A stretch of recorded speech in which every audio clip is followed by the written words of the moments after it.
금요일은 연준 와처 시간입니다. 연준의 데이터를 통해서 시장의 매크로 변수들을 체크해 볼 수 있는 시간인데요. 오늘도 이코노미 21 양영빈 기자와 함께하겠습니다. 기자님 안녕하세요. 네, 안녕하세요. 네, 이렇게 또 기자님과 제가 처음 만나뵙게 됐는데요. 오늘 또 시장이 주목을 하고 있는 데이터에 대해서 저희가 이야기를 나눠보려고 합니다. 시장이 촉각을 세우고 있는 미국의 고용지표에 대한 이야기를 나눠보도록 할 텐데 미국의 노동부가 발표한 7월 9일 이직 보고서가 냉각 신호를 보내면서 시장을 굉장히 긴장시키고 있는 상황입니다. 여기에 서비스업은 호조세를 보이면서 지수별 움직임이 좀 다른 상황인데요. 이번에 졸트 발표에서 저희가 주목할 점은 무엇인지 기자님께 여쭤보도록 하겠습니다. 네, 졸트 데이터는 뭐 다 아시다시피 네. 이제 구인, 그러니까 기업이 얼마나 구인을 하느냐, 그 다음에 또 노동자는 또 얼마나 구직 활동을 하고 있느냐, 뭐 이런 거에 대한 얘기가 나오고요. 그 다음에 내일 나오는 거는 뭐 실업률 네. 이런 것들이 나오는데요. 지금 보시는 차트는 제가 지난주에 보여준 건데요. 네. 이거 굳히지 않아도 됐어요. 그러니까 저기 이제 보면은 중간에 빨간 점이 하나 있는데요. 네. 지난주에는 사실 이 데이터가 안 나왔고 실업률만 알고 있었는데 네. 지난주 데이터랑 또 공교롭게 일치해가지고 요 이제 구인율 데이터를 이제 굳이 고치지 않아도 됐었는데요. 네. 요게 이제 의미하는 건 뭐냐면은 지금 이 빨간 사각형이 연준이 금리를 인상하면서 네. 구인율은 떨어지는데 저 실업률은 늘지 않았던 이 소프트 랜딩 과정이었어요. 네. 근데 뭐 지난번에 이제 그 잭슨홀 미팅에서도 파월도 얘기했고 그다음에 파월 연설 다음에 바로 직후에 발표한 논문을 보면은 거기서 어떤 얘기를 하냐면은 저기 파란색 선이 있잖아요. 네. 저걸 이제 넘어서기 직전에 있어요, 지금. 저걸 넘어서면 어떤 일이 벌어지느냐? 금리를 올리기 시작하면은 실업률이 굉장히 많이 늘어날 가능성이 높다. 그래서 사실 지금 연준에 관련된 분들, 지역 연준 총재라든지 아니면 또 뭐 전문가분들이 계속 이제 강조하는 게 뭐냐면은 이거 실기하면 안 된다. 그러니까 노동시장이 악화된 다음에 금리 인하하면 뭐하냐. 네. 미리 선제적으로 인하해서 실업률이 늘어나는 거를 방지해야 된다. 뭐 이런 얘기를 하고 있는데 이 어제 나온 데이터를 또 잘 보면 굉장히 이게 좀 헷갈려요. 네. 그거를 한번 보면요. 채용하고 해고 데이터가 있거든요. 네. 근데 이게 뭐냐면 파란색 위에 있는 거는 기업이 채용을 하는 거예요. 네. 그 다음에 이제 밑에 있는 거 빨간색은 뭐냐면은 기업이 해고를 하는 거예요. 근데 이게 경기 침체가 들어갈 때 어떤 일이 이제 생기냐면요.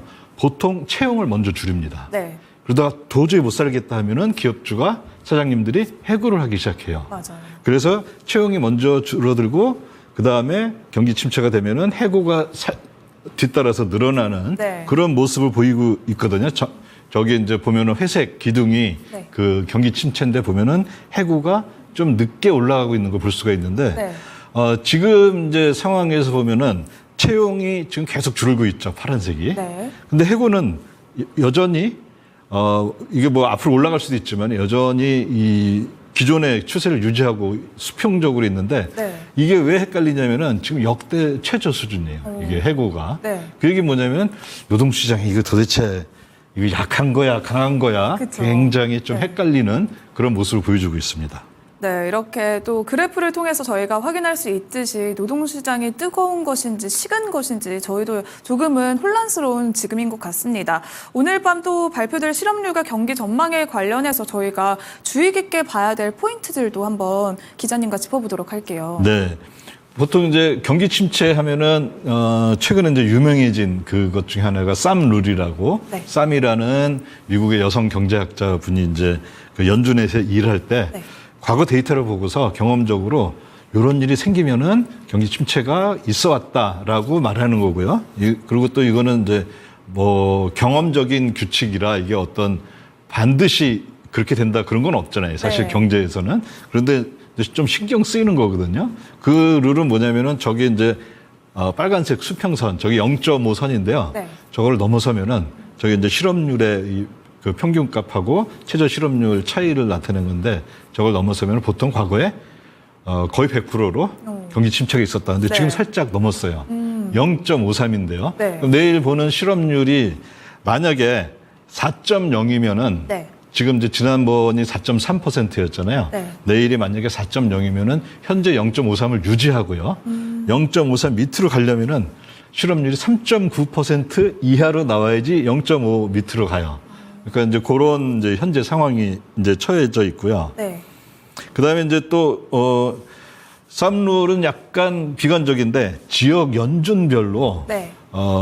아틀란타 연준, 그다음에 세인트루이스 연준, 뉴욕 연준들이 GDP 예상을 발표를 해요. 네. 근데 GDP 예상한 걸 발표를 하면은 굉장히 강하게 나오고 있습니다. 물론 이제 이거는 아틀란타 연준은 어떤 데이터가 나올 때마다 GDP 나오라고 해서 그 데이터를 가지고 이제 수시로 네. 업데이트를 하는데 뉴욕하고 세인트루이스는 금요일마다 업데이트를 하거든요. 내일 데이터를 또 더 봐야 되겠지만은 어쨌든 지난주까지 나온 걸 종합해 보면은 미국의 GDP는 네. 굉장히 뭐라 해야 되나요? 뭐 너무 부러울 정도로 지금 잘 나가고 있다. 네. 그렇게 볼 수가 있고요. 그다음에 이제 또 그 유명하죠 블룸버그. 네. 블룸버그에서 이제 그 전문가들한테 물어본 거예요. 네. 전문가들이 지금 2.5%를 예상을 하고 있어요. 그 뭐냐면 이거는 사실 GDP가 좋다는 것은 네. 고용 그 밑바닥에 있는 고용이 좋다는 거거든요. 네. 그래서 이게 참 이게 지금 현재 상황이 굉장히 여러 가지 지표들이 헷갈리는 상황에 있고요. 네. 그다음에 이제 이런 것들을 바탕으로 해서 그 CME에서 그 연방 기금 선물을 기준으로 해서 네. 다음번에 얼마나 금리를 인하할까? 아직은 25bp, 그러니까 한 번 인하하는 게 네. 60%로 더 많습니다. 물론 50bp 두 번짜리 인하하는 게 상당히 많이 그 비율이 올라오긴 했지만요. 네. 아직은 이게 많고, 그다음에 어제 우리로 새벽이죠. 그 샌프란시스코 연은 총재인 메리 델리라는 분이 네. 어떤 얘기를 했냐면 노동시장이 지금 가장 중요하다. 뭐 이건 다 이제 아는 얘기죠. 네. 그리고 여기에 선제적 대응을 해야 된다. 늦게 금리를 인하하면 그땐 이미 늦었다. 그런 얘기를 딱 들으면 금리 인하 많이 할 것 같잖아요. 맞아요. 그런데 맨 끝에 또 뭐라 그러냐면 그런데 나는 노동시장이 아주 강할 거라고 본다. 이렇게 이제 사실 연준 총재들도 네. 굉장히 지금 상황이 주어진 데이터로 판단하기에는 이 데이터들이 서로 다른 얘기들을 하고 있어서 굉장히 어려운 시기인 것 같습니다. 맞아요. 말씀해 주신 것처럼 이렇게 데이터들이 조금은 헷갈리게 발표가 되면서 해석에 따라서 결과도 또 달라지게 풀이가 되고 있는 것 같습니다. 여기에 더해서 또 이번에 새벽에 2분기 GDP가 나왔습니다. 이 발표는 또 무엇에 대한 것인지 상승세를 나타냈다고는 하는데요. 어떠실까요? 요거는 이제 미국의 예금보험공사가 네. 이제 은행들이 문제가 생기면 여기서 이제 지원을 하고 하잖아요. 그럼 여기가 이제 매 분기마다 미국 전체 은행 산업에 대해서 지금 은행 산업이 어느 정도 이렇게 와 있나 네. 이런 것들을 발표를 합니다. 물론 지난 분기, 2분기까지죠. 여기가 이제 중요한 것은 2023년 3월에 미국의 은행 사태가 있었잖아요. 실리콘밸리 은행이라든지 그래서 네. 또 이거 대규모 이 금융 위기가 오는 거 아니냐 네. 그런 걱정을 했는데 사실 이제 이 연준과 이 예금보험공사 여기서 이제 적극적으로 빠르게 지원을 해가지고 네. 이런 문제들을 걱정들을 다 이제 잠재웠는데요. 여기에서 이제 어제 발표했던 것들 중에서 크게 이제 중요한 거 한 두세 가지만 보면요. 네. 어떤 게 있냐면은 은행들이 지금 뭘 갖고 있냐면은 국채 이런 것들을 많이 갖고 있거든요. 네. 근데 이게 국채 금리가 네. 그 기준금리를 올림으로 해서 여기 국채 금리도 같이 이제 수익률도 올라가면서 기존에 갖고 있었던 것들이 시장 가격이 떨어진 거예요. 네. 그러면 이걸 아직 팔지는 않았지만 보유한 거에서 미실현 손실이 났겠죠. 네. 그 미실현 손실이 어느 정도 나고 있나 그런 것들을 본 건데 지난 분기까지 보면은 지난 1분기하고 거의 비슷하게 네. 유지가 되고 있습니다. 그래서 이거는 당연히 금리가 계속 유지가 됐으니까요. 당연히 이제 뭐라 해야 되나요? 이 보유한 이 증권에서 네. 그 미실현 손익이 아주 크게 커지거나 크게 줄거나 하지는 않을 거고 네. 요거는 향후에 금리가 만약에 이제 연준이 금리를 인하하게 되면은 네. 요거는 굉장히 이제 호전될 거라고 보여집니다. 미실현 손익은 앞으로도 금리 인하가 시작되면 앞으로 호전될 수 있을 것이다라고 또 이렇게 풀이를 해주셨는데요. 미국과 유럽, 일본 등 이렇게 선진국들의 중앙은행이 20년 만에 처음이라고 하죠. 공동 양적 긴축에 나서고 있는 네. 상황입니다. 이른바 대차 대조표 축소라고 불리는 QT인데 이렇게 전 세계적으로 투자자들이 현금 고갈 현상에 직면하고 있는 상황이잖아요. 우리나라도 그렇고. 근데 현재까지 연준의 QT는 어떻게 진행되고 있는지. 그 얘기를 하기 전에 네. 그 QBP라 그랬잖아요. 그 방금 네. 전에 그거 두 가지만 더 얘기하면요. 네, 간단하게. 좋아요. 예, 그다음에 이제 분기별 영업 소득도 뭐 상당히 괜찮았어요. 네. 뭐 살짝 올라온 상태고요. 그다음에 또 이게 신용 손실 충당금이라고 부르는데요. 그러니까 이건 뭐냐면은 은행이 이제 돈을 빌려줬는데 네. 그 대출을 해줬는데 그 이제 빌려간 사람이 못 갚을 수도 있잖아요. 그럼 그거에 대비해서 네. 대손 충당금을 쌓아놨는데 대손 충당금도 보면은 2022년에 확 늘어났다가 그 다음에 어느 정도 계속 그냥 유지하고 있는 정도잖아요. 그러니까 네. 뭐 아직은 뭐 충분히 아주 나빠지거나 뭐 물론 또 아주 좋아진 것도 아닌데 네. 현재 상태로 유지하고 있는 정도이다. 그런 거고요. 네. 그다음에 이제 QT에 대한 거, 연준의 QT 지금 어떻게 되고 있나? 맞아요. 뭐 지금은 이제 사람들이 별로 관심은 없는 것 같아요, 이제는. 네. 그런데 이제 여전히 연준은 그 자기가 하고 있던 대로 QT를 진행하고 있다. 그래 여기 이제 맨 위에 있는 이 주황색은 뭐냐면 MBS, 연준이 갖고 있는 MBS를 쭉 줄이는 거예요. 계속 조금씩 줄이고 있죠. MBS가 뭔가요, 기자님? 그 주택 담보 대출한 거 그거를 이제 증권으로 만든 거거든요. 네. 그다음에 이제 밑에 파란색은 보면은 국채 연준이 갖고 있는 국채를 계속 줄여나가는 건데요.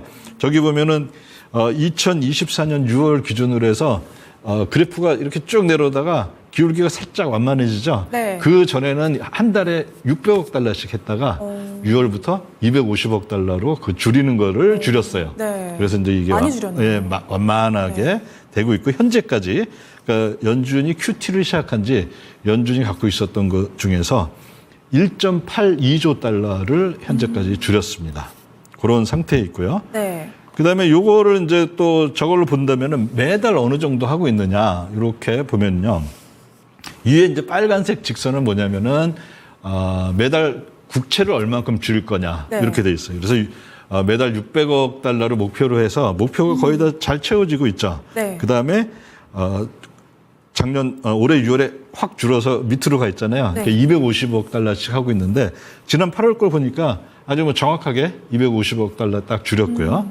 그다음에 이제 이 주황색은 MBS 방금 네. 전에 말씀드렸던 그 MBS인데 위에 중간에 점선으로 돼 있는 거 있잖아요. 저게 네. 목표액이에요. 근데 목표액을 다 채우지는 못하고 있어요. 네. 그건 왜냐면은 연준이 이 QT 양적 긴축을 할 때 내가 갖고 있는 뭐 MBS나 국채를 줄이겠다 이렇게 얘기했는데 그거를 그러면 이번 달에 350억 달러가 목표다 그러면 그거를 350억 달러 시장에 파는 게 아니라 네. 만기가 돌아온 거를 다시 사지 않는 거거든요. 네. 그러니까 아직은 만기가 돌아오는 물량이 적은 건데 요거는 국채 같은 경우는 아니 그 MBS 같은 경우는 네. 금리가 떨어지면은 만기가 돌아오는 물량이 점점 커지게 됩니다.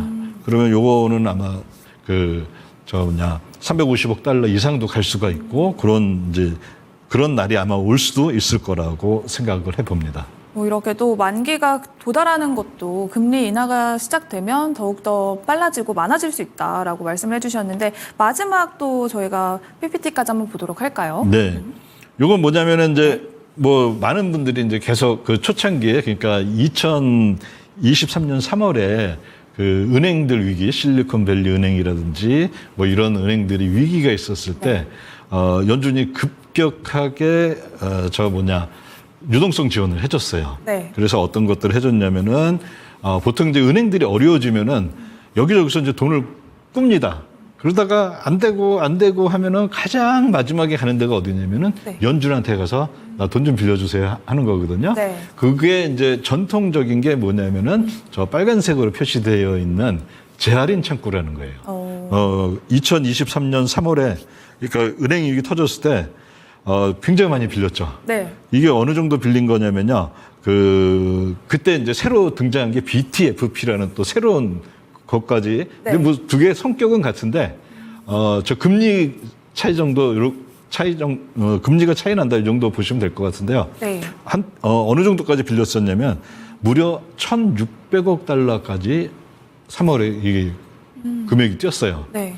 그러다가 이제 BTFP로도 재할인 창구만으로 안 되니까 급격하게 또 급조해서 BTFP라는 그 금리가 싼 거를 만들었거든요. 네. 그러니까 은행들이 어떻게 하겠습니까? 금리 비싼 거 안 빌리고 금리 싼 거 빌린 거예요. 그래서 빨간 게 많이 줄어들죠. 확 줄어들고 네. 이 녹색이 이제 BTFP인데 BTFP가 굉장히 이렇게 전체의 뭐 거의 압도적으로 많은 부분을 차지하게 됐고요. 네. 근데 이 BTFP는 이게 중요한 게 내년 3월이면 끝나요. 3월까지 다 갚아야 돼요.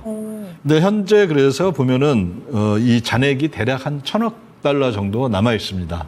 근데 이게 굉장히 완만하게 줄고 있거든요. 네. 그러니까 대략 한 달에 제가 계산해 보니까 아주 적게 조금씩 이 한 달에 한 2억 달러 이 정도 줄어드는데 네. 이제 내년 3월이면은 지금 벌써 9월이잖아요. 시간이 얼마 안 한 남았네요. 6개월밖에 안 네. 남았잖아요. 그러면 이게 이제 지금보다 10배 빨리 해야 되는데 이게 왜 적게 줄어드느냐? 지금 만약에 이 은행들이 딴 데 가서 즉 연준이나 뭐 딴 데 가서 돈을 빌리려면 여기에 들어가는 이자보다 네. 더 높은 이자를 주고 빌려야 되거든요. 네. 그러니까 되도록이면 이걸 안 갚고 계속 갖고 있는 거예요. 이미 이제 안 갚게 한 1년 전에 은행들이 다 이제 처리를 했습니다. 이거 네. 만기를 이게 연장을 할 수가 있었는데 내년 3월로 웬만한 은행들은 다 그 만기를 내년 3월로 연장을 했거든요. 그러면 이제 내년 3월에 가서 어떤 일이 생기냐? 네. 1,000억 달러가 갑자기 확 줄어들겠죠. 네. 그러면 이제 그게 이제 영향 중에 하나가 우리가 많이 이제 그 연준이 제공하는 유동성 중에 뭐가 있냐면은 이 지급준비금이라는 게 있는데 네. 그게 1,000억 달러가 제가 봤을 때는 3월 한 13일 정도 텐데요. 그 3월 중순일 텐데 네. 갑자기 1,000억 달러가 확 줄어들 가능성이 높습니다. 그래서 그것도 한번 제가 보기에는 뭐 큰 일은 안 일어날 것 같은데 근데 또 혹시 걱정이 되면은 한번 네. 좀 이 주목을 해야 되지 않나 이렇게 생각을 해봅니다. 이렇게 또 내년 3월을 저희가 주시를 해봐야 될 것 같은데 만약에 내년 3월에 이 말씀하신 일이 일어난다면 그때는 저희가 또 어떤 부분에서 더 중점 있게 주의를 해야 할까요? 그러면 사실 그 이제 은행들이 네. 뭐 그냥 가만히 기다리고 이제 그 뭐라 해야 되나요? 그 가만히 그냥 그때 가서 어떻게 해봐야지 그러지는 않을 거고요. 네. 다른 창구를 통해서 조금 금리가 비싸겠지만 네, 아마 이 작은 1,000억 달러가 정말 필요하다면은 네. 이걸 아마 다른 창구에서 빌릴 것 같습니다. 네, 이렇게 오늘은 기자님과 함께 연준의 데이터를 좀 자세히 살펴봤는데요. 시장이 촉각을 세우고 있는 미국의 고용 데이터와 또 자세한 이야기를 나눠봤습니다. 오늘 말씀은 여기까지 듣겠습니다. 오늘 말씀 고맙습니다. 네. 네, 오늘의 연준 와처 시간은 이코노미 21의 양영빈 기자와 함께했습니다. 그러면 이어서 스페셜 원 시간 함께하도록 하겠습니다.